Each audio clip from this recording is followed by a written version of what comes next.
This high school student passed away in one of the most horrific ways possible. His name is Kendrick Johnson. On January 10th of 2013, Kendrick went missing. Well, it wasn't long at all before he was found. The very next day, his body was found trapped inside of a roll-up mat. After his body was found, they started investigating his passing. The investigators determined he passed from positional asphyxia and ruled it as an accidental passing. So the reason they thought he was in the mat to begin with is apparently the kids at the school would often leave their shoes in the mat. Other students had said that they would oftentimes store their shoes there rather than storing them in a locker. Investigators think that he had gone in the mat to get the shoes and got stuck. Kendrick's family, however, were very skeptical of this. Due to the suspicions of Kendrick's family, they decided to have an independent autopsy done on Kendrick's body.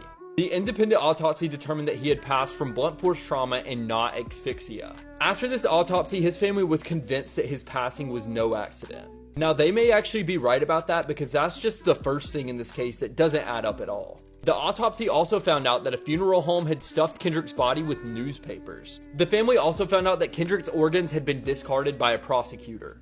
Now, the funeral home was investigated because of this. The investigation determined that the funeral home probably shouldn't have discarded Kendrick's organs, but that there was nothing criminal about them doing that. Now, the gym that Kendrick passed away in had surveillance cameras. Upon closer inspection of the surveillance camera, 2 of the cameras were missing an hour and 5 minutes of footage, and 2 other cameras were missing 2 hours and 10 minutes of footage. Now, this could possibly be because the cameras were not synced properly, or because they're apparently motion activated and they didn't sense any motion.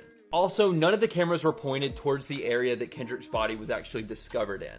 Kendrick's family is currently pursuing 2 different lawsuits over his passing, and as of March of 2021, his case has been reopened. But the investigators have said that they don't think that there is any wrongdoing.